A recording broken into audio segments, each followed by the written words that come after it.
तो मेरे प्यारे साथियों नमस्कार। तो आज हम ऑब्जेक्टिव क्वेश्चन लेकर आए हैं और एकदम हूबहू लड़ेगा। जो हम यहाँ दिखाएंगे वो ही आपको दिखने को मिलेगा एग्जाम में। तो आज 100% की गारंटी है, जो आज हम बताएंगे उसी से आएगा क्वेश्चन, और कैसे पूछा जाता है वो आज हम दिखाते हैं आपको। तो चलिए शुरू करते हैं आज की क्लास को। तो लो भैया, मेरे 1 नंबर आपका आ गया।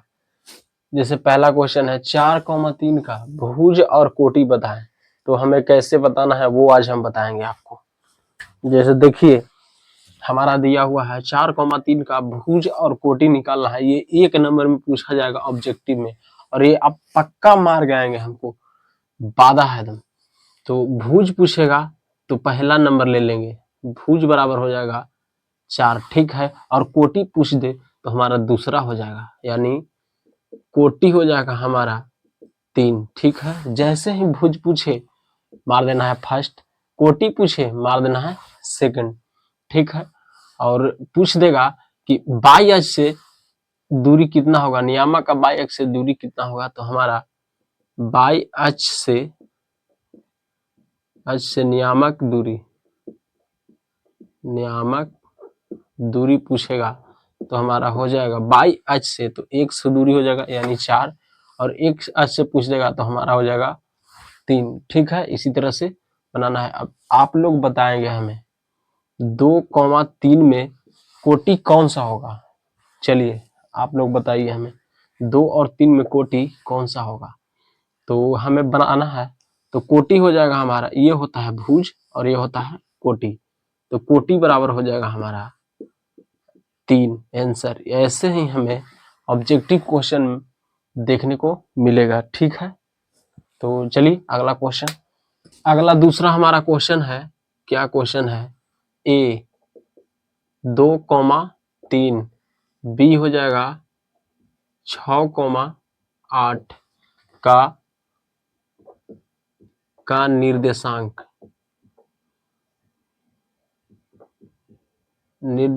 निकालें, ठीक है।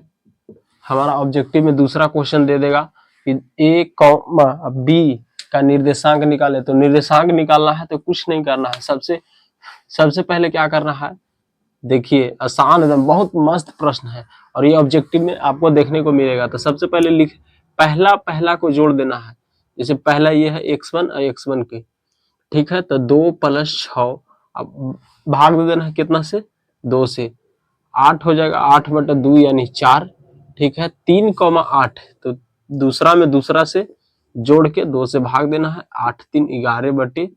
तो हमारा आंसर हो जाएगा 4,11/2, ये हो जाएगा हमारा आंसर। अगला क्वेश्चन आप लोग बताइएगा, ए का मान है 4,2 और बी का मान है 6,8, ठीक है। अब आप लोग बताइएगा हमें इतना और इतने का निर्देशांक क्या होगा।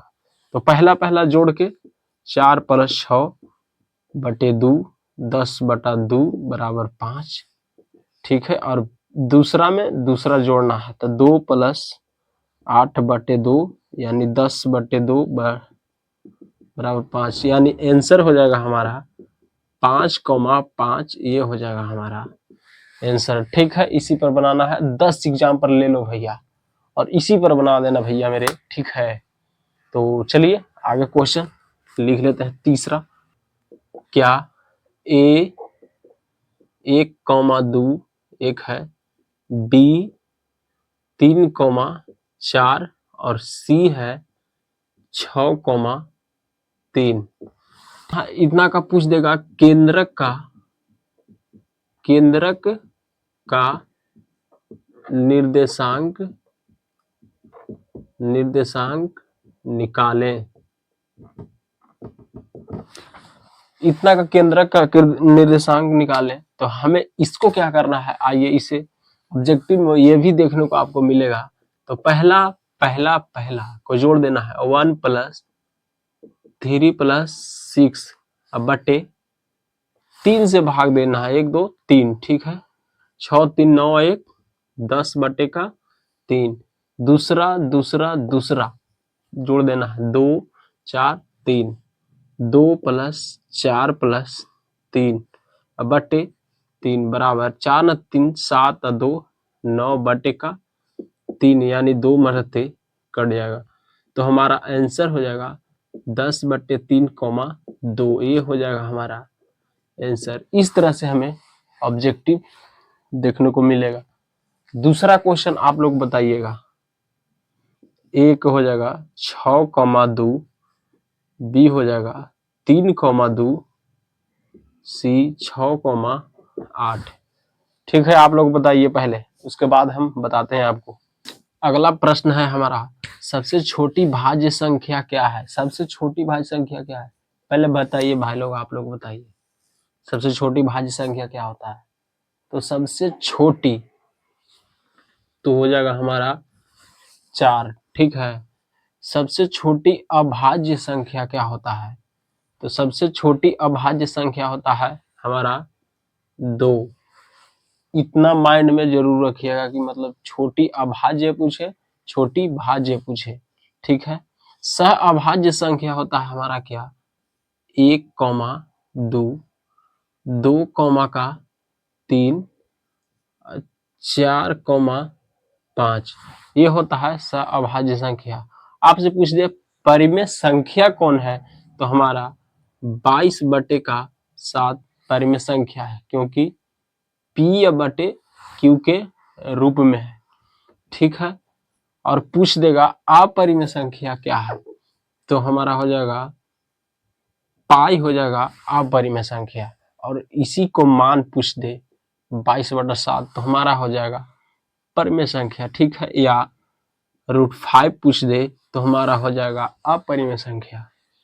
तो चलिए अगला क्वेश्चन लिखते हैं। √12 का परिमेयकरण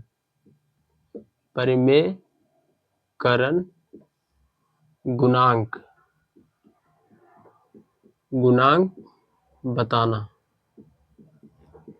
बताना है। तो हमारा अगला क्वेश्चन है √12 का परिमेयकरण गुणांक बताना है। तो ये क्वेश्चन हम पहले भी करवाए हैं कि परिमेयकरण √12 का परिमेयकरण गुणांक बताना है। तो इसको कैसे बनाना है वो आइए हम बताते हैं आपको। करना क्या है, रूट अंडर में इसे पहले तो डिवाइड कर लेना है। ठीक है। तो 4 गुने का 3 तो हो जाएगा हमारा 4 तिया रूट अंडर में 12। तो इसको बाहर निकालेंगे 2√3। तो जो रूट में बच जाएगा वही हमारा हो जाएगा परिमेयकरण गुणांक। तो √3 परिमेयकरण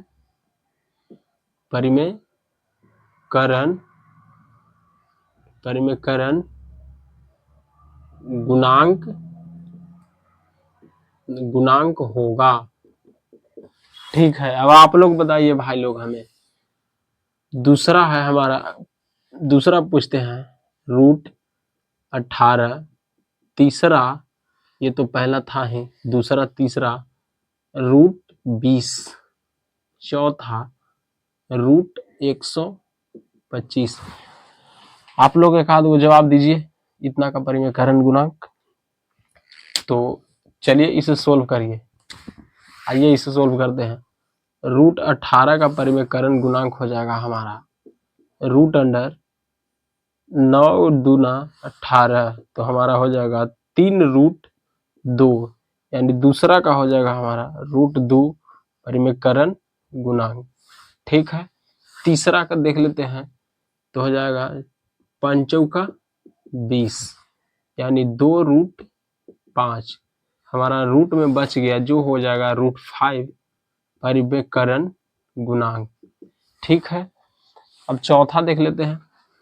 चौथा √125 है, 25 है। तब 25 का हो जाएगा 25 गुना 5। तब 25 25 5√5 यानी √5 हमारा हो जाएगा परिमेयकरण गुणांक। ठीक है। तो इसी तरह से हमें बनाना था परिमेयकरण गुणांक। अब तो कोई डाउट नहीं होगा, क्लियर हो गया, 1 नंबर आपका कंफर्म हो जाएगा इसी से। तो जितना बता रहे हैं वो हर एक टॉपिक इम्पोर्टेंट है आपके लिए, ऑब्जेक्टिव के लिए। तो चलिए आगे लिख लेते हैं क्वेश्चन। अगला प्रश्न हमारा पूछ देगा सम या विषम पूर्णांक। सम या विषम पूर्णांक पूछ देगा, तो सम पूछेगा तो कैसे बताना है, अब विषम पूछेगा तो कैसे बताना है। रूप हमारा बता कैसे मतलब होगा इसका रूप। तो सम होगा 2p, 2p plus 2, 2p plus 4, 2p plus 6। ठीक है, ये सम है। और विषम पूर्णांक पूछे तो 2p plus 1, 2p plus 3 plus 2p plus 5, 2p plus 7। ये विषम पूर्णांक है। जैसे 2p के जगह पर 2m भी दे सकता है, जैसे 2m, 2m plus 2, 2m plus 4, 2m plus 6, ऐसे भी दे सकता है। ठीक है, सम पूर्णांक विषम पूर्णांक। तो ये ऑब्जेक्टिव में भी आता है और सब्जेक्टिव में भी आता है। तो ऑब्जेक्टिव में रहेगा तो 2m, विषम पूछेगा तो कोई इसमें से कोई एक ऑप्शन में रहेगा तो हमें टिक मार देना है सम में। और विषम में रहेगा तो 1 3 5 7 ऐसे करके p करके रहेगा, m करके रहेगा, तो हमें ऑप्शन में देख लेना है और टिक मार देना है। ठीक है, आइए इसे सोल्व करते हैं। इसके ऊपर बार है, ठीक है, 0.6 के ऊपर बार है तो इसको लिखना क्या है, तो जिसके ऊपर बार है पहले वो लिख लेंगे, फिर उसके आगे अंक कुछ नहीं, दशमलव है, तो जितना मतलब जिसके ऊपर बार रहेगा उतना 9 लिख लेंगे। ठीक है, फिर इसे काटना है, काट दीजिए। 3 दूना का 6 और 3 तरीका 9, यानी 2/3। ये हो जाएगा हमारा आंसर। अगला प्रश्न आपको दे रहे हैं, जैसे यहाँ पर लिख दिया, क्या क्वेश्चन है, 0.16, 6 के ऊपर बार है, p/q के रूप में लिखना है। तो इसको सोल्व करते हैं। तो सबसे पहले लिखेंगे क्या, 16। ठीक है, इसके ऊपर बार है तो इसको में से एक घटा लेना है। आगे कितना अंक है तो 1 अंक है, इसको घटा लेना है। इसके ऊपर बार है 1 तो यहाँ लिख लेंगे 9, और उसके आगे 1 है तो 1 0, यानी 15/9। ठीक है, 15/9, तो 15 छक्का 90, यानी 1/6। ये हो जाएगा हमारा आंसर। अगला क्वेश्चन आप बनाइए। 0.243 है। ठीक है, 3 के ऊपर बार है, इसको p/q के रूप में लिखना है। तो सबसे पहले करना क्या है, सबसे पहले तो लिख लेना है 243। ठीक है, 3 के ऊपर बार है तो बट्टे 9, एक ही बार है तो 1 बार 9, और इसके बाद लिख लेना है 0, 1 के ऊपर है तो 1 0। ठीक है, इसको में से कितना जितना पर बार नहीं रहेगा उसको घटा लेना है, तो बटे 24। तो हमारा हो जाएगा 13 से 4 गया तो 9, 3 में से 1, 219/90। ये हो जाएगा हमारा आंसर, यानी जिस पर बार नहीं रहेगा उसको घटा लेना है। ठीक है, इसी तरह से हम बनाना था p/q के रूप में।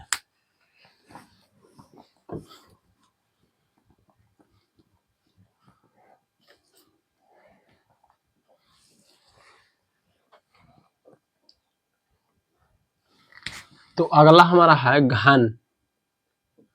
घन है, घन के 3 अथी होता है। घन का पृष्ठ होता है पृष्ठ 6, किनारे होते हैं 12, और शीर्ष होता है हमारा 8। ठीक है, घन का इतना याद रखना है। घन का आयतन होता है, आयतन बराबर भुजा के क्यूब होता है। ठीक है, और इसी तरह से घनाभ हमारा होता है, घनाभ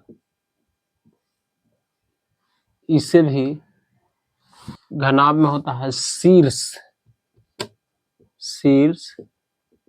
जो कि 8 होता है, किनारे जो कि होता है 12, और इसका होता है फलक, जो कि होता है हमारा 6। और घनाभ का आयतन हमारा होता है, घनाभ का आयतन बराबर L गुना B गुना H, लंबाई गुना चौड़ाई गुना ऊंचाई होता है। तो ये अलग है और ये अलग है, इस तरह से हमें ध्यान में रखना है, ठीक है। 15-20 का मासा निकालना है, तो इसको कैसे निकालना है, आइए इसे शुरू करते हैं। जैसे हमारा दिया हुआ है 5, तो पहले लिख लेंगे 5, फिर 5 गुना का 1 लिख लेंगे, फिर दिया हुआ है 15, तो 5 गुना का 3, फिर दिया है 20, तो 20 के लिख लेंगे 5 गुने 4। तो मासा पूछ रहा है, मासा, तो जो कॉमन होगा तीनों में उसी हमारा हो जाएगा मासा, ये हो जाएगा हमारा आंसर, ठीक है। अगला क्वेश्चन जैसे है हमारा 12, 18, 20, 2 गुना 3, 18 का तोड़ना है 2 गुना 3 गुना 3, 20 दिया हुआ है 2 गुना 5, 2 गुना 2 गुना 5, इस तरह से। तो हमें पूछा है क्या, मासा। तो मासा हमारा कॉमन तीनों में कौन आ रहा है, तो तीनों में कॉमन है ये हमारा है, तो मासा हो जाएगा हमारा 2 आंसर। अगर इसी को लसा पूछ देवे तो क्या हमारा हो जाएगा, लसा बराबर हो जाएगा 5 गुना 3 गुना 4, तो हमारा हो जाएगा 5, कितना हो, 5 को 20 तिहाई का 60, लसा ये हो जाएगा हमारा। इसका लसा पूछे तो जो कॉमन है उसको लिख लेना है, ठीक है। इसमें और इसमें ये कॉमन है तो इसको लिख लेना है, और ये कॉमन है तो यहाँ लिख लेंगे, बच गया ये और ये, तो पहले 3 फिर 5, ठीक है। जो कॉमन होगा डबल होगा उसको एक को बाहर कर लें, तो 2 दूना का 4, 4 तिया 12, 12 तिया 36, 36 पचे 6 पचे 30, हाथ में 3 और 5 ते 15, 3 18, यानी 180, ये हो जाएगा हमारा लसा, ठीक है। इसी तरह से हमें बनाना था। तो मेरे प्यारे साथियों, आज की क्लास यहीं तक। तो आशा करते हैं कि आपने इतना ऑब्जेक्टिव को कुछ समझा होगा और जाना होगा। तो फिर मिलते हैं अगले वीडियो में। और ये क्वेश्चन जो है ध्यान देने वाली क्वेश्चन है, इसी तरह से क्वेश्चन हमारा बोर्ड एग्जाम में आएगा। तो आप भी अपने मॉडल सेट में बनाते रहिएगा। तो फिर मिलते हैं अगले वीडियो में, तब तक के लिए जय हिंद।